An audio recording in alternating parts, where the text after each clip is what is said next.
America के Tennessee शहर के पास स्कूल बस में बैठी एबर अपनी नोटबुक में ड्राइंग बना रही होती है। उसी बस में उसका क्लासमेट बोमन बैठा होता है। वह मजाक में एबर की नोटबुक छीन लेता है, लेकिन जैसे ही वह ड्राइंग देखता है वह डर जाता है और बिना कुछ कहे वहां से चला जाता है। फिर कुछ समय बाद स्कूल की प्रिंसिपल लैंड एबर के पिता टेलर को उसकी बनाई हुई नई ड्राइंग दिखाती है।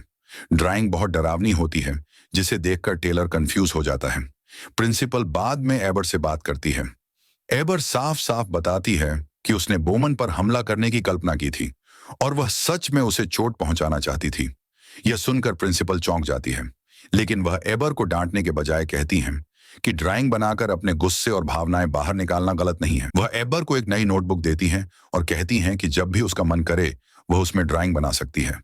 साथ ही वह उसकी मानसिक हालत पर नजर रखने का फैसला करती है। दूसरी तरफ एक जंगल में जैक नाम का लड़का गिरे हुए पेड़ के तने पर लेटकर मोबाइल में माइनक्राफ्ट खेल रहा होता है।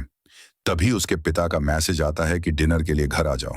जैक उठकर जाने लगता है, लेकिन अचानक फिसलकर पहाड़ी से नीचे गिर जाता है। उसका मोबाइल पानी में गिर जाता है। कुछ देर बाद वह उठता है और मोबाइल निकालता है, लेकिन वह पूरी तरह खराब हो चुका होता है। तभी अचानक उसे अजीब लगता है, क्योंकि मोबाइल फिर से बिल्कुल नया जैसा काम करने लगता है। जैक समझ नहीं पाता कि ऐसा कैसे हुआ, लेकिन वह घर चला जाता है। घर पर वह अपने पिता टेलर और बहन एबर के साथ पिंजा खाता है। डिनर के दौरान एबर सवाल करती है कि क्या वे दोनों अनाथ कहलाएंगे, क्योंकि उनकी मां अब नहीं रही। यह सुनकर टेलर गुस्सा हो जाता है और समझाता है कि भले ही उनकी मां नहीं है, लेकिन वह अभी भी उनके दिल में जिंदा है और वे अनाथ नहीं है क्योंकि उनका पिता उनके साथ है। जैक मजाक में एबर को चिढ़ाने लगता है। गुस्से में आकर एबर उसकी प्लेट गिरा देती है और तुरंत अपने कमरे में भाग जाती है। टेलर जैक को डांटता है और कहता है कि वह अपनी बहन को परेशान करना बंद करे। जैक भी गुस्से में अपने कमरे में चला जाता है। अकेले रहकर टेलर अपनी पत्नी को याद करता है और सोचता है कि उसके जाने के बाद जिंदगी कितनी मुश्किल हो गई है। उधर जैक नहाने जाता है और देखता है कि गिरने से लगी उसकी चोट पूरी तरह ठीक हो चुकी है। अगले दिन जैक उस पानी के बारे में रिसर्च करने लगता है, जिससे शायद उसकी चोट ठीक हुई थी। वहीं एबर को स्कूल जाते समय याद आता है कि वह अपनी नई नोटबुक घर पर भूल गई है। वह परेशान होकर अपने पिता से कहती है कि नोटबुक ला दें, लेकिन टेलर उसे बिना नोटबुक के ही स्कूल जाने को कहता है। एबर घबराकर अपने पिता से वादा करवाती है कि वह उसकी ड्राइंग्स नहीं देखेंगे। टेलर शक के बावजूद वादा कर देता है। बस में जैक अपनी नोटबुक एबर को देता है, लेकिन वह मना कर देती है। गुस्से में जैक उसे डांटता है। इससे नाराज होकर एबर नोटबुक खिड़की से बाहर फेंक देती है। उसी समय टेलर घर से कुछ सामान हटा रहा होता है, क्योंकि उसकी बहन लिज खरीदारों को घर दिखाने वाली होती है। सामान हटाते हुए उसे एबर की नोटबुक मिलती है, जो बहुत अजीब और डरावनी लगती है। लिज उसे दीवारों से तस्वीरें हटाने को कहती है। टेलर तस्वीरें वैन में रखकर वहीं बैठ जाता है। इंतजार करते करते उसकी नजर कुछ भरवा खिलौनों पर पड़ती है, जो उसे अजीब लगते हैं। जब वह उन्हें हटाता है तो एम्बर की नोटबुक फिर सामने आ जाती है। उसे अपना वादा याद आता है, इसलिए वह नोटबुक नहीं खोलता, लेकिन गलती से उस पर कॉफी गिर जाती है। घबराकर वह नोटबुक साफ करने के लिए घर के अंदर भागता है। वह हेयर ड्रायर से पन्ने सुखाने की कोशिश करता है, लेकिन गलती से उसका पैर जल जाता है और नोटबुक जमीन पर गिर जाती है। नोटबुक खुल जाती है और सारी डरावनी ड्राइंग्स उसके सामने आ जाती हैं। यह देखकर टेलर सदमे में आ जाता है। थोड़ी देर बाद बच्चे घर लौटते हैं और टेलर देखता है कि एबर ने अपनी बाहों पर टेंटेकल जैसी ड्राइंग बना ली है और वह एक बार फिर मुसीबत में पड़ गई है। इन सारी परेशानियों से थककर टेलर अपनी बेटी को आदेश देता है कि वह अपना सारा पेंटिंग का सामान उसे दे दे। एबर गुस्से में अपने कमरे में चली जाती है और पूछती है कि उसकी नोटबुक गंदी क्यों है। तभी उसे समझ आ जाता है कि उसके पिता ने उसके चित्र देख लिए हैं। यह जानकर वह और नाराज हो जाती है और अपना पेंटिंग का सामान बाहर रख देती है। कुछ देर बाद टेलर एबर के कमरे में आता है और उसे वैन में साथ चलने को कहता है, क्योंकि लिस घर के लिए एक और खरीदार से मिलने जा रही होती है। जब वे बाहर जाते हैं, टेलर देखता है कि एबर अभी भी चित्र बना रही है। वह उसके क्रेयन छीन लेता है और गलती से एक ड्राइंग देख लेता है, जिसमें सैकड़ों मकड़ियां उसके पिता को खा रही होती हैं। थोड़ी देर बाद गाड़ी में बैठकर इंतजार करते हुए टेलर अपनी बेटी से माफी मांगने की कोशिश करता है, लेकिन एबर उस पर आरोप लगाती है कि उसने कभी उसके बनाए चित्रों को गंभीरता से नहीं लिया। यह सुनकर टेलर दुखी हो जाता है।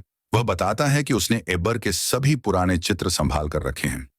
ये जानकर कि उसके पिता सच में उसकी परवाह करते हैं। एबर आगे की सीट पर आ जाती है और कहती है कि अगर वह घबराएगा नहीं तो वह उसे अपने सारे चित्र दिखाएगी। टेलर वादा करता है। इसके बाद एबर अपनी नोटबुक दिखाती है जिसमें उसने कई खतरनाक राक्षस बनाए होते हैं जो लोगों को अलग अलग तरीकों से मारते हैं। यह देखकर टेलर और ज्यादा चिंतित हो जाता है। फिर एबर अपनी मां के टैटू की एक ड्राइंग दिखाती है। यह देखकर टेलर भावुक हो जाता है और उसकी तारीफ करता है। वह कहता है कि एबर बहुत क्रिएटिव है। उसे लगता है कि अगर अच्छे और बुरे के बीच संतुलन सिखाया जाए तो एबर की हालत सुधर सकती है। वह उसकी पुरानी एक ड्राइंग को नोटबुक में चिपकाकर उसे समझाने की कोशिश करता है, लेकिन एबर उसकी बात नहीं मानती और उस चित्र को बदल देती है। उसमें डरावने और राक्षसी रूप जोड़ देती है। इधर जैक जंगल में समय बिताने के बाद घर लौटता है। यह साफ हो जाता है कि उसने उसी नदी के पानी से एक टूटी हुई प्लेट ठीक कर ली थी जिस पानी ने पहले उसके हाथ को ठीक किया था। अब उसे पूरा यकीन हो जाता है कि झील का पानी जादुई है। रात में वह अपने पिता के सोने का इंतजार करता है और फिर दोबारा झील की तरफ जाता है। उसे नहीं पता होता कि एबर अभी जाग रही है। जब एबर अपने भाई को इतनी देर रात बाहर जाते देखती है तो वह उसका पीछा करती है और अपनी नोटबुक भी साथ ले जाती है। कुछ देर बाद एबर देखती है कि जैक अपनी मां की राख वाली लकड़ी की पेटी पकड़े हुए हैं। वह सोचने लगती है कि वह क्या करने वाला है। वह उसे आवाज देती है। जैक उसे देखकर घबरा जाता है और बहाना बनाता है कि वह कुछ नहीं कर रहा था, लेकिन एबर उसकी बातों पर भरोसा नहीं करती और पेटी छीनने की कोशिश करती है। दोनों के बीच झगड़ा हो जाता है और एबर लगभग झील में गिरने वाली होती है। आखिरी समय पर जैक उसे बचा लेता है, लेकिन इसी दौरान एबर की नोटबुक झील में गिर जाती है। एबर घबरा जाती है, लेकिन जैक उसे पीछे हटने को कहता है और एक पेड़ की टहनी से नोटबुक बाहर निकाल लेता है। फिर वह कहता है कि उन्हें तुरंत यहां से जाना होगा। उसी जगह जहां नोटबुक गिरी थी पानी में बुलबुले उठने लगते हैं, जैसे झील के अंदर से कुछ बाहर आ रहा हो। घर पहुंचने के बाद दोनों को जंगल से अजीब आवाजें सुनाई देती हैं। जब जैक देखता है कि एबर की नोटबुक के सारे चित्र गायब हो चुके हैं तो वह उससे कहता है कि इस बात को किसी को ना बताएं। अगले दिन मैगी अपने सहकर्मी रिक के साथ गैस स्टेशन पर अपनी शिफ्ट के लिए पहुंचती है। वहां पहुंचकर वे देखते हैं कि पूरा स्टोर बुरी तरह बिखरा हुआ है। उन्हें लगता है कि शायद चोरी हुई है और वे पुलिस को कॉल करने लगते हैं, लेकिन तभी उनके पीछे एक अजीब जीव दिखाई देता है। डर के मारे दोनों वहां से भाग जाते हैं। उधर घर पर टेलर अपने बच्चों को स्कूल के लिए जगाता है। जब वह एबर के कमरे की खिड़की देखता है तो उसे लगता है कि किसी ने अंदर घुसने की कोशिश की है। एबर बताती है कि वह शोर से डर गई थी और अलमारी में सोई थी। उसे महसूस होता है कि कुछ बहुत गलत हो रहा है। वह अपने भाई से बात करती है। जैक वादा करता है कि बस में बैठकर वह उसे सब कुछ बताएगा, लेकिन टेलर उनकी बात सुन लेता है और स्कूल जाने से पहले जैक से पूछता है कि क्या चल रहा है। थोड़ी हिचकिचाहट के बाद जैक झील के बारे में सब कुछ बता देता है और कहता है कि एबर की ड्राइंग शायद सच हो गई है। यह सुनकर टेलर को यह सब बकवास लगता है और वह जैक को बस में बैठने का आदेश देता है। कुछ देर बाद टेलर अपनी कॉफी का इंतजार करते हुए एबर की खिड़की साफ कर रहा होता है। तभी उसे जंगल से फिर अजीब आवाजें सुनाई देती हैं। अचानक लिज वहां आ जाती है। जब टेलर घर के अंदर जाता है तो वह देखता है कि उसका कॉफी मग गायब है और वह लिज से पूछता है कि क्या उसने कॉफी मशीन को छुआ था। लिज इस बात पर ज्यादा ध्यान नहीं देती और टेलर से कहती है कि तस्वीरों वाला बॉक्स वैन में रख दे क्योंकि एक और खरीदार आने वाला है। गाड़ी में बैठने से पहले टेलर बॉक्स खोलता है और उसे वही प्लेट मिलती है जिसे एबर ने डिनर के समय तोड़ दिया था। इधर स्कूल बस में ड्राइवर थॉमसन को सड़क के बीच एक पिकअप ट्रक खड़ा दिखता है। ट्रक के चारों तरफ नीले रंग के निशान होते हैं। हैरान होकर वह बस थोड़ी दूर खड़ी कर देती है। इससे पहले कि वह पुलिस को कॉल कर पाए बोमन अचानक हॉर्न बजा देता है। ड्राइवर गुस्से में उसे चुप रहने को कहती है, लेकिन हॉर्न की आवाज से मक्के के खेत में छिपा एक अजीब जीव जाग जाता है। तभी एबर देखती है कि वह राक्षस बिल्कुल वैसा ही है जैसा उसने अपनी नोटबुक में बनाया था। खतरा समझते ही ड्राइवर सभी बच्चों को पकड़कर बैठने के लिए चिल्लाती है और पूरी स्पीड में बस चलाने लगती है, लेकिन राक्षस के भारी कदमों से जमीन हिलने लगती है और बस का भयानक एक्सीडेंट हो जाता है। बस मक्के के खेत के बीच पलट जाती है। कुछ देर बाद बच्चे होश में आते हैं और देखते हैं कि ड्राइवर बेहोश है। जैक कहता है कि उन्हें बाहर निकलने का रास्ता ढूंढना होगा क्योंकि बस का दरवाजा जाम हो गया है। तभी वह राक्षस बस के पीछे दिखाई देता है। डर के मारे सभी बच्चे सीटों के नीचे छिप जाते हैं। एबर को याद आता है कि वह राक्षस ट्रक के म्यूजिक की वजह से सो रहा था। वह समझ जाती है कि अगर फिर से म्यूजिक बजाया जाए तो शायद वह सो जाए। तभी राक्षस बस की छत पर हमला करने लगता है। जैक अपना मोबाइल लेने दौड़ता है, लेकिन राक्षस का टेंटकल उसे पकड़ लेता है और बस के अंदर घुस जाता है। तभी राक्षस दोबारा सो जाता है। सबको पता चलता है कि डैन के पास शुरू से ही आईपॉड था जिस पर म्यूजिक चल रहा था। अब जब राक्षस सो चुका होता है तो बच्चे बस की छत के रास्ते बाहर निकलने लगते हैं, लेकिन बोमन किसी का इंतजार किए बिना अकेले भाग जाता है। इसी बीच आईपॉड का म्यूजिक बंद हो जाता है और राक्षस फिर से जाग जाता है। डर के मारे सभी बच्चे सड़क पर भागने लगते हैं और उस विशाल जीव से बचने की कोशिश करते हैं। दूर से टेलर देखता है कि स्कूल उसे कॉल कर रहा है, लेकिन उसे याद आता है कि उसका फोन उसके पास नहीं है। वह तुरंत घर के अंदर भागता है और लिथ से कहता है कि उसके फोन से स्कूल को कॉल करें, क्योंकि उसे बच्चों की चिंता हो रही है। तभी टेलर अपनी अलमारी में फोन के वाइब्रेट होने की आवाज सुनता है। फोन पर पेंट के निशान होते हैं। फोन निकालने पर उसे अपना कॉफी मग भी बक्सों के पीछे छिपा मिलता है। मग के पीछे एक अजीब बर्फ जैसी चीज होती है जिसे देखकर वह डर जाता है। वह उसे तुरंत तोड़ देता है। तभी लिस बताती है कि स्कूल का कॉल अभी अभी आया था। उधर बच्चे स्कूल पहुंच जाते हैं। एबर बताती है कि उसने नीले राक्षस को बस को कुचलते हुए बनाया था। घबराकर जैक पूछता है कि उसने और क्या क्या बनाया है। सोचते ही एबर को बोमन याद आता है, जो जंगल में अकेला भाग रहा होता है। भागते हुए बोमन को एक छोटा जीव मिलता है जो तेज आवाज में चिल्लाने लगता है, जैसे कोई अलार्म हो। उसकी आवाज सुनकर एक बहुत बड़ा बिना आंखों वाला राक्षस आ जाता है और बोमन को निगलने की कोशिश करता है। इसी बीच जैक और एबर आ जाते हैं और बोमन को बचा लेते हैं।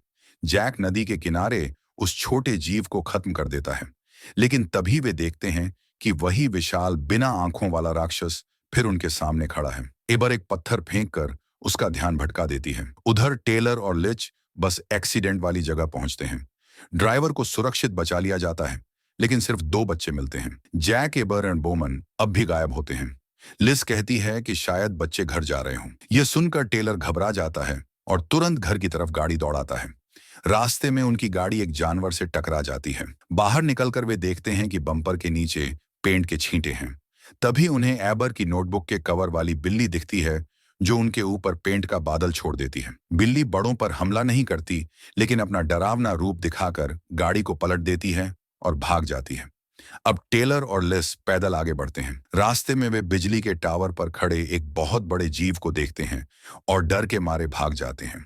उधर जैक और एबर बोमन के साथ घर पहुंच जाते हैं, ये देखे बिना कि घर की एक खिड़की किसी जीव ने पूरी तरह तोड़ दी है। जब एबर को पता चलता है कि उसके पिता घर पर नहीं है, तो वह निराश हो जाती है। तभी जैक उसकी ड्राइंग का सामान देखता है और उसके दिमाग में एक आइडिया आता है।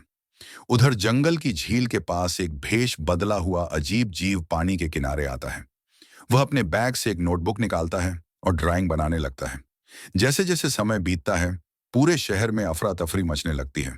घर पर बोमन टीवी पर इमरजेंसी न्यूज देख रहा होता है। तभी जैक सबको बुलाता है और अपनी नई ड्राइंग दिखाता है। उस ड्राइंग में एक ऐसा खास हथियार होता है जो सभी राक्षसों को हरा सकता है। अब जब उनके पास हालात बदलने का एक तरीका होता है, तो तीनों बच्चे अपने अपने बनाए हुए कवच पहनते हैं और पानी से चलने वाले हथियार तैयार करते हैं। लेकिन निकलने से पहले एबर कहती है कि उसे बाथरूम जाना है। बोमन को भी बाथरूम जाना होता है, इसलिए वह दूसरा बाथरूम ढूंढने लगता है।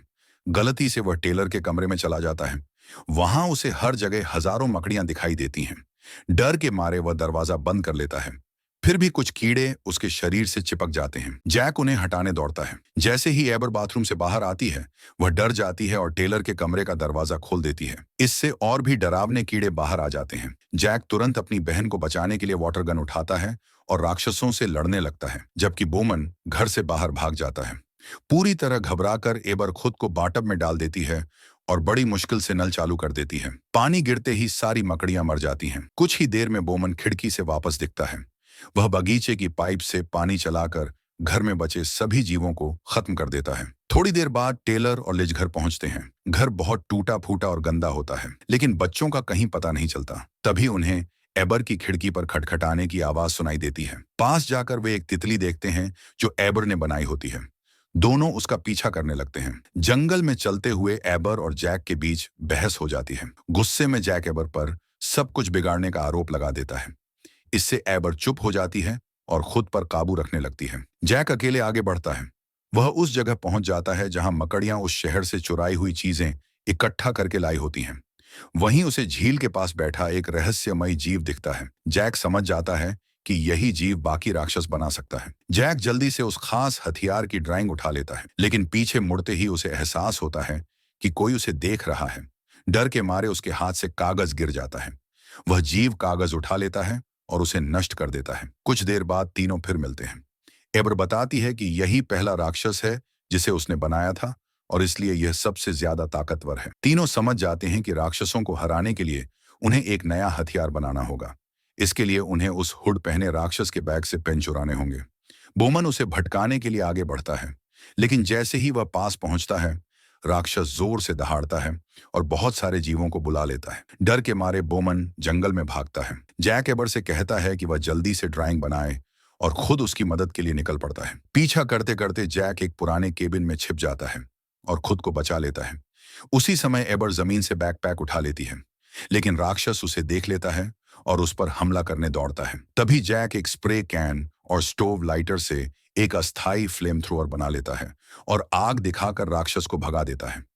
जंगल में बाकी राक्षस अपने बनाने वाले की चीखें सुनकर वापस आने लगते हैं। तभी बोमन एक मकड़ी देखकर घबरा जाता है, जिससे सबका ध्यान फिर उसी की तरफ चला जाता है। कुछ ही देर में बोमन मिल जाता है। इससे पहले कि राक्षस उसे नुकसान पहुंचा सकें, वे टेलर और लिस को देखते हैं, जो फावड़े और घास काटने वाली मशीन से राक्षसों पर हमला कर रहे होते हैं। उनके साथ वही तितली भी होती है।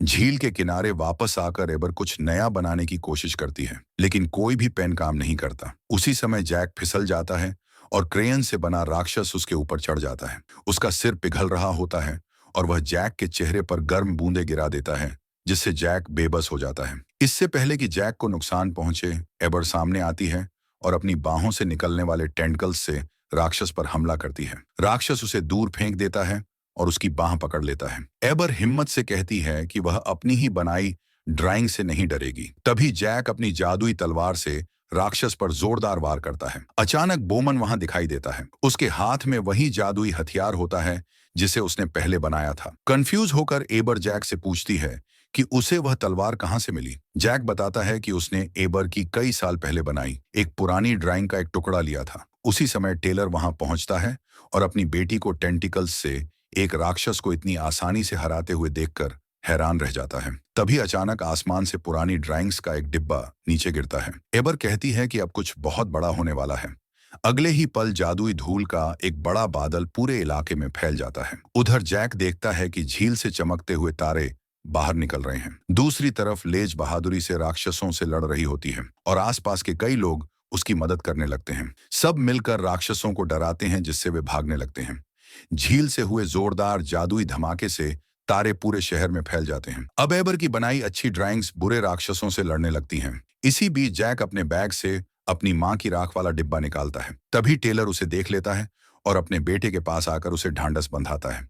वह उसे समझाता है कि जिंदगी में जो कुछ भी हुआ, उसके बावजूद वह अकेला नहीं है। जब टेलर पास आता है तो वह देखता है कि लड़ाई के दौरान राख वाला डिब्बा थोड़ा टूट गया है। वह अपने दोनों बच्चों को गले लगा लेता है और कहता है कि अब सब ठीक हो जाएगा। कुछ समय बाद टेलर को अलविदा कहकर जैक और एबर अपने नए दोस्त बोमन के साथ फिर से स्कूल बस में चढ़ते हैं। एबर बहुत खुश महसूस कर रही होती है। वह अपनी नई आर्ट नोटबुक में अपनी माँ की तितली की एक नई ड्राइंग बनाती है। तो आपको यह कहानी कैसी लगी? नीचे कमेंट में जरूर बताइए।